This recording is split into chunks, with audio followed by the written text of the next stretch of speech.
Hello friends, तो start करते हैं क्लास 10 का चैप्टर नंबर 14 ना। तो ये जो चैप्टर नंबर 14 है इसका फर्स्ट पार्ट तो हो चुका था। अब जिसमें मैंने तुम्हें माध्य के बारे में पूरा बता दिया था, उसके तीनों फॉर्मूले समझा दिया था, बराबर। तो इसमें मेन इसके देखो 3 फॉर्मूले हमें देखना है, बराबर। तो 3 कौन कौन से फॉर्मूले, तो एक था साधारण वाला, साधारण विधि, और दूसरा था तुम्हारा काल्पित विधि, और तीसरा था पग विचलन की रीति, यानी ये स्टेप डिवीजन मेथड, बराबर। तो ये 3 मेथड थे या 3 फॉर्मूले थे जिनको हमने एक क्वेश्चन में मतलब किस तरीके से सॉल्व करना है उसको बता दिया था। तो अभी जो है तुम्हारे एग्जाम में कैसे क्वेश्चन आते हैं उसके बारे में देखते हैं, बराबर। तो एग्जाम में ज़्यादातर चांसेस है कि ऐसे क्वेश्चन आ सकते हैं। बाकी जो इससे फर्स्ट वाले जो वीडियो में था वो तो एक तरीके से समझ लो तुम्हारा एक सिंपल सा क्वेश्चन था, उसके चांसेस थोड़े कम रहते हैं, पर ऐसे क्वेश्चन के आने के चांसेस थोड़े ज़्यादा रहते हैं, बराबर। तो इसलिए थोड़ा इस पर अच्छी तरीके से ध्यान देना, क्योंकि फिक्स से 4 मार्क्स में क्वेश्चन आ सकता है, बराबर। तो देखो, तो अभी अगर हम इसको सॉल्व करने की कोशिश करें तो इसमें पहले एक बार देख लेते हैं क्वेश्चन में क्या क्या दिया होगा। एक तुम्हें वर्ग दिया होगा, दूसरा ये आवृत्ति दिया होगा, बराबर। वर्ग और आवृत्ति ये 2 चीज़ दिया होगा, बराबर। तो वर्ग और आवृत्ति में ध्यान तो देखो, एक यहाँ पे x और एक y दिया है, तो ये थोड़े अननोन नंबर है। इससे पहले वाले क्वेश्चन में तो हमने सिंपल वाले क्वेश्चन देखे थे, बराबर। अब ये थोड़ा अलग क्वेश्चन है, तो इसको सॉल्व करना है तो क्या लगाओगे भाई। तो अब देखो, ये ऐसे क्वेश्चन को सॉल्व करने में सबसे बेटर जो फॉर्मूला रहेगा तुम्हारा स्टेप डिवीजन मेथड, यानी पग विचलन की रीत सबसे बेस्ट रहेगी, बराबर।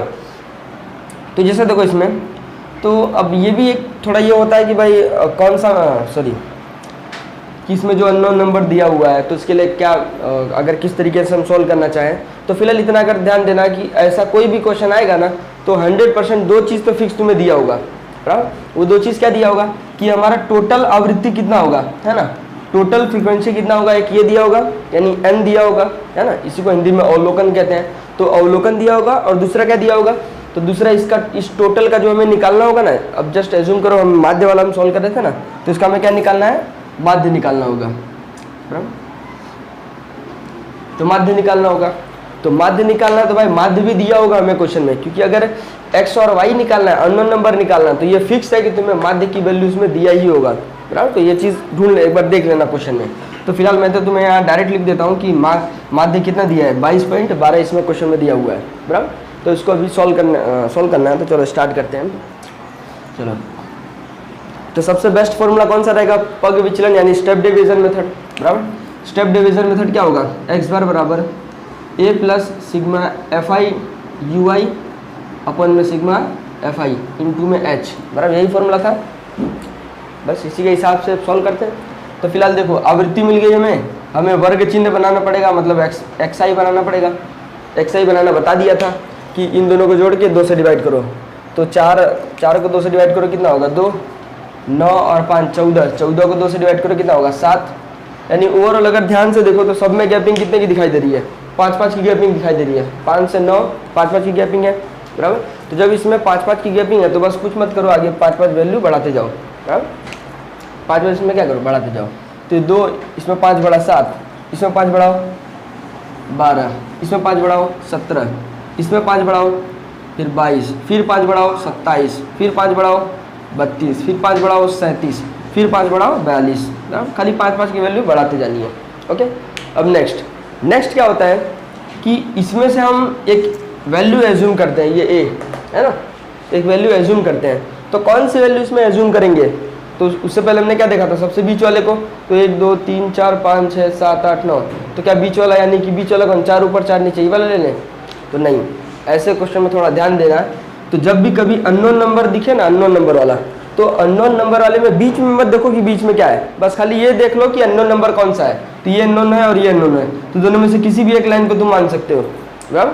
तो प्रीफर करते हैं x को, सबसे अच्छा रहेगा क्योंकि हमारी माइनस वैल्यू इसमें कम से कम रहेगी, है ना। x को मानोगे तो ऊपर माइनस में जाओगे, बता दिया था कल, तो माइनस कम से कम रहेगा, प्लस ज़्यादा वाला रहेगा, तो टेंशन उतना नहीं रहता है।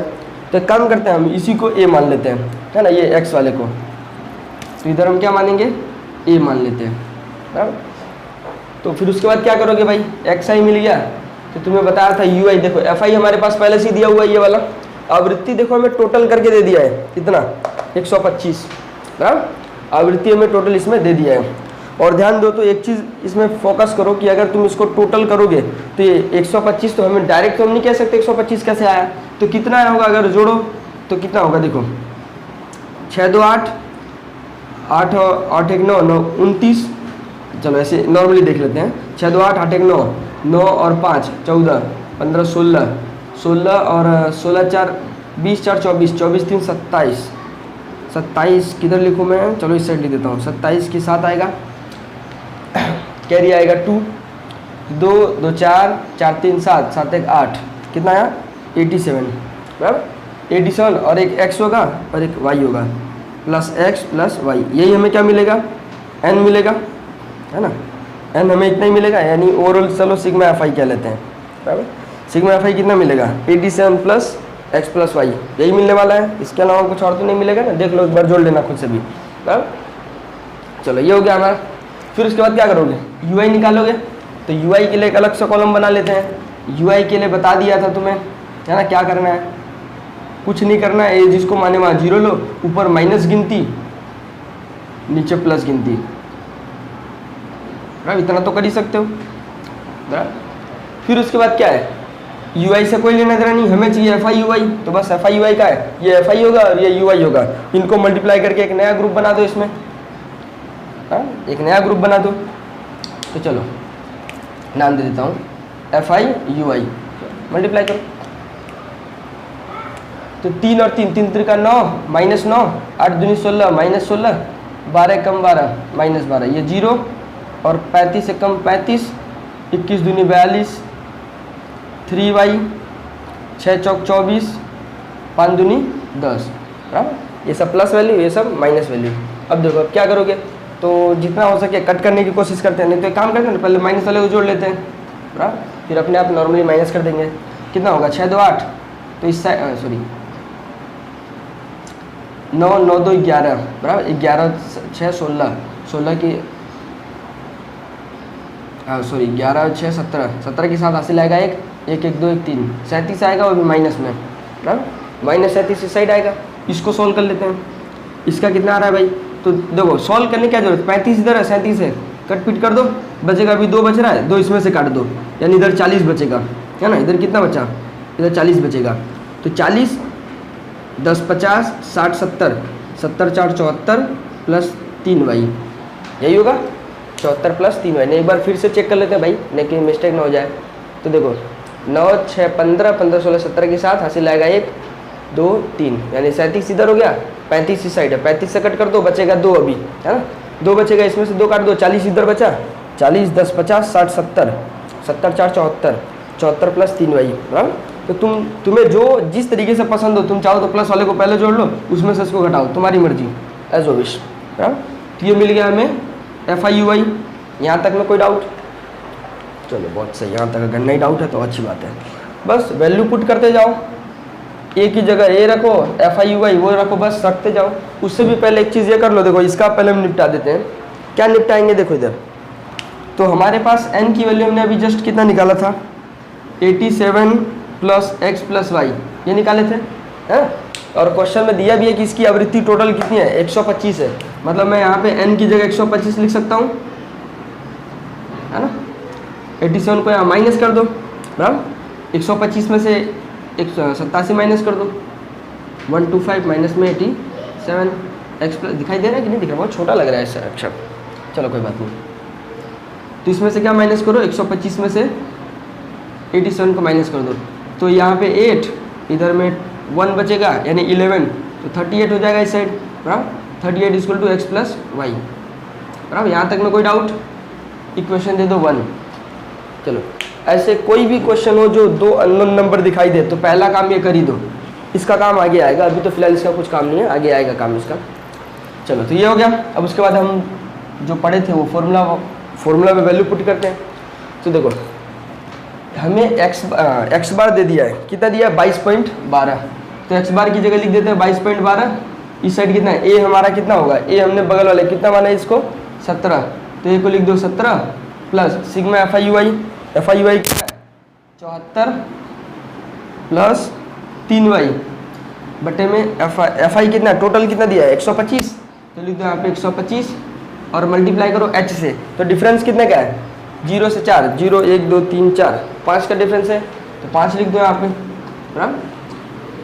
चलो यहाँ तक तो अब सब लिख ही लोगे। अब मेन रह गया कैलकुलेशन। कैलकुलेशन क्या करोगे, देखो 5 से 100 कट कर दो 25 बार में, है ना, 25 × 5 = 125 होता है, 5 से कट जाएगा। दूसरा क्या कर सकते हो, तो देखो ये जो प्लस है ना, इन दो वैल्यू को अलग कर रहा है, तो 17 एक अलग वैल्यू होगा, यहाँ प्लस में वहाँ भेज दो माइनस हो जाएगा।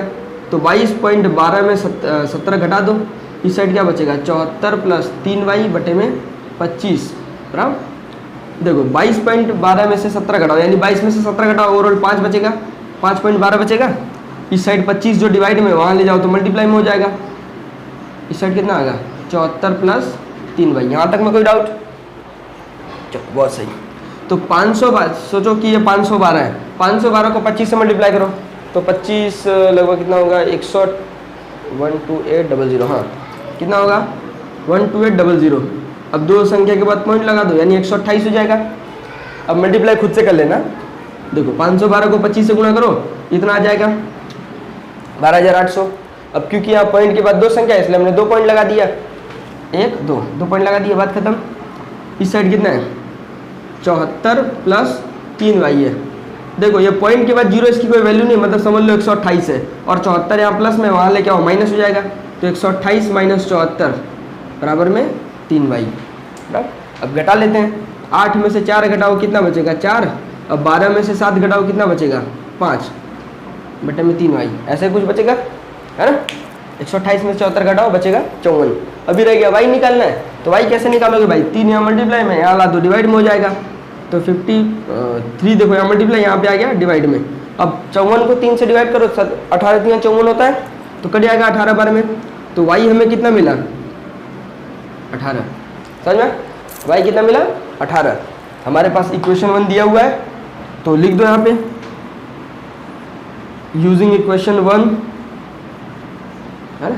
इक्वेशन 1 का यूज़ करके हम क्या किस तरीके से कर सकते हैं, देखो तो 38 = दिखाई दे रहा है इधर के, नहीं दिख रहा है, तो 38 + x + y, तो y कितना होगा, देखो 38, x हमारा नहीं मालूम है पर y हमने जस्ट अभी निकाला, y है 18 यहाँ प्लस में वहाँ भेज दो माइनस हो जाएगा, तो 38 - 18 बराबर में x।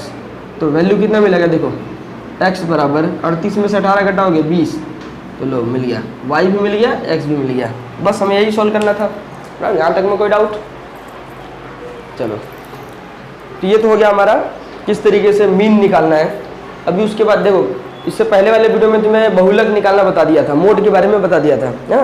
मोड का एक फॉर्मूला था, क्या था फॉर्मूला भाई, चलो यहाँ पे ऊपर लिख देता हूँ जगह,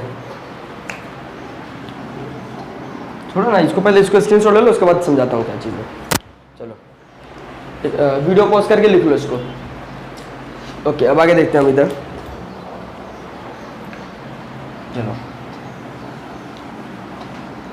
नेक्स्ट अभी देखना है कि जो हमारा मीडियन होगा उसके बारे में। चलो तो अब देखो z यानी बहुलक के बारे में बता दिया था, फॉर्मूला क्या है, l प्लस ब्रैकेट में f1 - f0 अपन में 2f1 - f0 - f2 इंटू में h, ये तो हो गया था। अभी हमें देखना है m के बारे में, मीडियन के बारे में। इसका फॉर्मूला क्या होगा, l प्लस ब्रैकेट में n/2 - CF अपन में f इंटू में h बराबर, ये है हमारा मेन फॉर्मूला। तो ये तो चलो रह गया, अगर 10वीं के बेस पे इससे भी एक थोड़ा बेसिक क्वेश्चन भी आ सकते हैं। अब जो 9th में तुम पढ़ चुके हो, तो जैसे मीडियन होता क्या था, जैसे मान के चलो कोई क्वेश्चन दिया है ना, कुछ इस तरीके से। अब इस क्वेश्चन को हमें मीडियन निकालना होता तो हम क्या करते थे, पहले इसको एक असेंडिंग या तो डिसेंडिंग ऑर्डर में रख देते थे, चढ़ते या उतरते क्रम में। सबसे छोटा क्या है 2 है, 3 है, 3 फिर 5 फिर 7 फिर 8, कुछ इस तरीके से रख दोगे। फिर उसके बाद तुमने ये देखा था कि भाई अगर सम संख्या होगा तो सम संख्या के लिए फॉर्मूला अलग होगा, और विषम संख्या होगा तो उसके लिए फॉर्मूला अलग होगा। देखो एग्जाम में आ सकता है 1 मार्क्स में क्वेश्चन में, इसलिए थोड़ा इस पर ध्यान देना। तो सम संख्या के लिए फॉर्मूला क्या हो सकता था, मतलब क्या था फॉर्मूला, तो n + 1/2 था भाई वहाँ पद, n + 1/2 वहाँ पद, और विषम संख्या के लिए क्या था n/2 वहाँ पद प्लस n/2 + 1 वहाँ पद। बटे में 2। अब ये सब है क्या, तो देखो जैसे अब रिज्यूम करो, फिलहाल हम समझते हैं सम, सॉरी उल्टा बता दिया क्या, हाँ ये उल्टा हो गया, सॉरी, इसको विषम ऊपर लिख लो, सम इधर लिख दो, ये सम का होगा, ये विषम का होगा। तो जैसे देखो अब नॉर्मली ये संख्या कैसी है, तो गिन लो इसमें 1 2 3 4 5 6 7, टोटल कितने अवलोकन है, 7 अवलोकन है। 7 अवलोकन है मतलब विषम संख्या होगा, तो विषम संख्या के लिए फॉर्मूला ये रहा, तो बस लगा दिया फॉर्मूला। n कितना है, नंबर ऑफ टर्म्स कितने, 1 2 3 4 5 6 7, 7 टर्म है, तो n की जगह लिख दो 7, 7 + 1 8, 8 बटे 2, 8 बटे 2 क्या होगा 4, तो फोर्थ नंबर वाला टर्म देख लो भाई, 4 आएगा ना, तो चौथा पद, तो 1 2 3 4 यानी चौथा 5 आ रहा है, तो हमारा आंसर कितना हो जाएगा 5। सिंपल है। विषम संख्या होगा तो यह फॉर्मूला लगाओ, आराम से हो जाएगा। पर अगर मान के चलो सम संख्या होता, जैसे जूम करो कि ये हो गया है ना, मीडियन का सेंस क्या होता है, एकदम बीच वाला। विषम संख्या था तो ऐसे भी हम देख लेते थे भाई बीचों बीच वाला कौन सा आ रहा है, ये आ रहा है तो डायरेक्ट हम लिख दो, फॉर्मूले की कोई जरूरत ही नहीं पड़ती। तो अगर सम संख्या होगा तो मैं कंफ्यूजन हो जाता था। अब देखो जैसे सम संख्या 1 2 3 4 5 6 7 8, 8 है ना सम संख्या है, तो इसमें देखो बीचों बीच अगर देखोगे तो 2 टर्म आएंगे, एक 5 भी आ रहा है, एक 7 भी आ रहा है ना, क्योंकि 3 इस साइड फेंको 3 उस साइड फेंको, बीच में 2 संख्या बच गई, तो इसमें कौन सा लगाओगे, तो इसके लिए फॉर्मूला हम क्या लगा सकते हैं कि भाई n नंबर कौन है, टोटल n देख लो, n है 8, तो 8 बटे 2 मतलब चौथा पद प्लस 8 बटे 2 यानी चौथा, चौथा एक पाँचवा यानी पाँचवा पद, चौथा पद और पाँचवा पद उसके बटे में 2, तो चौथा पद कौन सा होगा 1 2 3 4, चौथे नंबर पे 5 प्लस पाँचवें नंबर पे 7 बटे में 2, 7 5 12, 12 बटे में 2 कर दो कितना होगा 6। यानी इस क्वेश्चन अगर वो विषम सम संख्या होता, तो सम संख्या होता तो उसके लिए हम क्या फॉर्मूला लगाते, सॉरी हमारा आंसर कितना आता 6 आ जाता बहुलक मध्यक, है ना, यानी कि m। कोई डाउट इसमें? तो चलो ये तो रहा हमारा 9th के बेस पे। इसमें क्वेश्चन जो आएगा तुम्हारा 1 मार्क्स में क्वेश्चन आ सकता है, कुछ ज़्यादा हार्ड नहीं होगा। तो सम विषम संख्या होगा तो नॉर्मली देख लो इसको असेंडिंग ऑर्डर में करके, सबसे बीच वाला देख लो। विषम संख्या होगा तो विषम संख्या होगा तो तुम्हें ये चेक करना पड़ेगा, सॉरी सम संख्या होगा तो तुम्हें देखना पड़ेगा सबसे बीच वाला में दो संख्या आएगा, तो उन दोनों को जोड़ के 2 से डिवाइड कर दो, बात खत्म। चलो ये तो सिंपल है। अब ये समझते हैं इसमें क्या क्या चीज़ होगा, इसको रफ कर देता हूँ, नहीं तो तुम वीडियो पॉज करके लिख लो। चलो आगे देखते हैं अभी। तो ये फॉर्मूले में क्या क्या चीज़ें समझते हैं, उसके बाद क्वेश्चन सॉल्व करेंगे। तो जैसे देखो इधर L, देखो जैसे बहुलक में क्या करते थे, एक बहुलक वर्ग निकालते थे ना, वैसे इसमें भी क्या करना पड़ेगा, एक माध्यक वर्ग निकालना पड़ेगा, माध्यक वर्ग, बराबर। यानी एक पूरी, जैसे मान के चलो ये है ना, तो इसमें एक पूरी एक लाइन माध्यक वर्ग निकालनी पड़ेगी। तो उस माध्यक वर्ग में L क्या होगा, तो L होगा इस माध्यक वर्ग की निम्न सीमा, बराबर। n बटे 2 का सेंस क्या है भाई, सिग्मा हमारा fi टोटल कितना है, तो उसी का आधा कर दो, टोटल fi यानी सिग्मा fi का आधा, ये मिल गया। फिर उसके बाद f क्या होगा, तो हमारा जो भी माध्यक वर्ग होगा, माध्यक वर्ग उसकी आवृत्ति निकाल दो, है ना, माध्यक वर्ग की आवृत्ति निकाल दो, कि जस्ट एज्यूम करो हमने इसको माध्यक वर्ग माना है, तो इस माध्यक वर्ग की आवृत्ति क्या आ रही है, x आ रही है, तो हमारा ये f हो जाएगा। फिर h तो तुम्हें पता ही होगा, है ना, दोनों के बीच का डिफरेंस। ये मध्यिका के लिए क्वेश्चन कुछ इस तरीके से दिया है, यानी एक वर्ग दिया होगा, एक आवृत्ति दिया होगा, हमें क्या फाइंड करना होगा इसका, मध्यिका।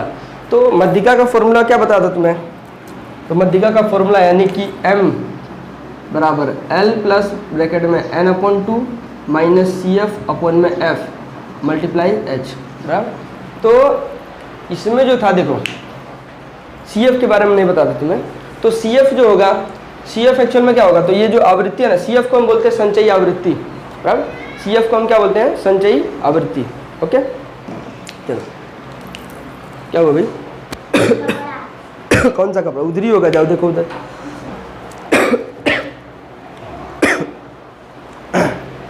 चलो तो ये फॉर्मूला, ओके। तो CF जो होगा, देखो CF एक अलग से हमें निकालना पड़ेगा, है ना, जो भी हम मध्यक वर्ग मानेंगे ना, तो उस मध्यक वर्ग के जस्ट पहले की जो CF होगा वही हमारा CF कहलाएगा। CF का सेंस है संचयी आवृत्ति, इसको निकालना पड़ेगा। इसको किस तरीके से निकालोगे भाई, तो जैसे मान के चलो एक CF का फॉर्मूला बना देते हैं। तो CF कैसे निकालोगे, देखो तो ये पहले वाले को तो एज इट इज इसके जैसा उतार दो। अब उसके बाद क्या करोगे, इन दोनों को क्रॉस में जोड़ के यहाँ लिख दो, तो 36 और 6 को जोड़ो कितना होगा 36, इन दोनों को क्रॉस में जोड़ो, 40 और 36 जोड़ो कितना होगा 40 30 70 76, इन दोनों का क्रॉस में जोड़ो कितना होगा, 6 6 12 की 2, हासिल आएगा 1, 7 1 8 1 9 92। इन दोनों का क्रॉस में जोड़ो कितना होगा, तो 96 होगा। इन दोनों का क्रॉस में जोड़ो कितना होगा, 100, बराबर। इस तरीके से हमें CF निकालना होगा, बराबर। और एक चीज़ ये भी है कि भाई पता लगाने के लिए कि हम जो सॉल्व कर रहे हैं वो सही कर रहे हैं या नहीं कर रहे हैं, तो उसके लिए क्या तरीका है भाई कि तुम चेक करो CF का सबसे लास्ट वाला जो होगा ना वो इस आवृत्ति का टोटल के बराबर होना चाहिए। देखो दोनों बराबर है, इसका मतलब हमारा आंसर सही है। ओके, चलो तो अब समझते हैं कि हमें क्या मानना है कि हमारा जो मध्यक वर्ग हम किसको लेंगे। तो मध्यक वर्ग हम किसको लेंगे, इससे पहले वो किस तरीके से फाइंड करोगे, तो देखो तो जो हमारा n है ना, n का आधा करके देख लो, n का हाफ कर लो, बराबर। n का हाफ कितना होगा भाई, n हमारे कितना है, इस टोटल 100 है, तो 100 का आधा कर दो कितना आ रहा है, 50, तो 50 आ रहा है। तो अब किसको लोगे, 50 तो इसमें कहीं दिख नहीं रहा है। तो ऐसे क्वेश्चन में देखो क्या होता है कि जो 50 आया ना, अब ये चेक करो कि हमारा CF में, इस CF में 50 से जस्ट ज़्यादा कौन सा नंबर आ रहा है, इस CF में 50 से जस्ट ज़्यादा, तो 50 से जस्ट ज़्यादा देखो 76 आ रहा है, क्योंकि उससे ज़्यादा करने जाओगे फिर 92 आ जाएगा, तो जो बहुत ज़्यादा हो जाएगा। तो 50 से जस्ट ज़्यादा क्या आ रहा है, 76 आ रहा है। तो ये 76 वाले ही लाइन को हम क्या मान लेंगे, हमारा मध्यक वर्ग मान लेंगे, बराबर। इसी को हम क्या मानेंगे, मध्यक वर्ग मानेंगे। तो मिल गया हमारा मध्यक वर्ग 7 से 10। तो उस हिसाब से मध्यक वर्ग की जो हमारी निम्न सीमा होगी, निम्न सीमा हमारा कितना है, 7 दिया है, तो L मिल गया हमें 7, n/2 तो हमने जस्ट निकाला, अभी 50 मिल गया। फिर उसके बाद देखो CF क्या मानोगे, तो जो हमारा मध्यक वर्ग है ना, तो इस मध्यक वर्ग के जस्ट पहले वाली जो आवृत्ति होगी वही हमारी होती है CF। तो CF मिल गई 36, तो लिख दे यहाँ पे CF बराबर 36। फिर उसके बाद F क्या होगा, तो जो हमने मध्यक वर्ग माना ना, तो इस मध्यक वर्ग की जो आवृत्ति होगी यही हमारी क्या होगी, F, बराबर, मध्यक वर्ग की आवृत्ति। फिर उसके बाद H क्या होगा, तो इन दोनों के बीच में डिफरेंस क्या होगा, वही हमारा H है। तो डिफरेंस कितने का है, 1 से 4, 4 से 7, यानी 3 का डिफरेंस आ रहा है, बराबर। तो हमारा H कितना मिल जाएगा, 3 मिल जाएगा, बराबर। सब कुछ मिल गया, बस वैल्यू पुट करो आंसर आ जाएगा। तो M बराबर L कितना होगा 7 प्लस n/2 कितना होगा 50 माइनस CF कितना है 36 अपॉन में F कितना आया, तो F देख लो यहाँ पे 40 आया, तो लिख दो यहाँ पे 40 और मल्टीप्लाई H हमारा कितना होगा, डिफरेंस कितने का है, 3 का डिफरेंस है, 3। अब क्या करो, 7 प्लस 50 में से 36 घटा दो, बराबर, 50 में से 36 घटा दो, कितना आंसर आएगा, ये इधर 4 इधर 2 है ना, 1 मिनट सॉरी 14 बटे में 40। अब यहाँ पे 3 है, 3 को इससे मल्टीप्लाई कर दो ऊपर ऊपर, 14 3 सॉरी 3 3 4 14 42 बटे में 40। तो इधर तो 7 प्लस 42 है, 42 अपॉन 40 है, तो इसको डिवाइड करना है, तो 40 से डिवाइड करना है, तो देखो 7 का 7 हो जाएगा, 40 से कट करो, 40 से कम 40 पॉइंट लगा दो तो 20 हो, देखो 2 बचा ना, 20 हो गया। तो अभी भी नहीं कट रहा है, तो एक जीरो और लगा दो, तो यहाँ भी एक जीरो बढ़ाओगे तो 200 हो गया। अब 40 के पारे में 200 कितनी बार में आएगा, तो 5 बार में, 4 5 20 होता ना, तो उस हिसाब से 200 यानी 1.05 आ गया। तो अभी जोड़ दो, 7 और 1 ये 8, 8.05, तो M कितना मिल गया 8.05। चलो तो यहाँ पे होता है हमारा ये लगभग इन तीनों का जो सिंपल व्यू हो तो कंप्लीट हो गया। हाँ, अभी रह गया तुम्हारा इसका जो थोड़ा एक हार्ड क्वेश्चन या कह लो अननोन नंबर वाले क्वेश्चन कैसे होंगे, तो उसको हम नेक्स्ट वीडियो में सॉल्व कर लेंगे, बराबर। और साथ ही इसके कुछ जो MCQ होंगे या उसके लिए कुछ ट्रिक्स होंगे, तो उसको मैं तुम्हें इसके बाद वाले वीडियो में बता दूंगा, बराबर। ओके, तो स्क्रीनशॉट ले लो।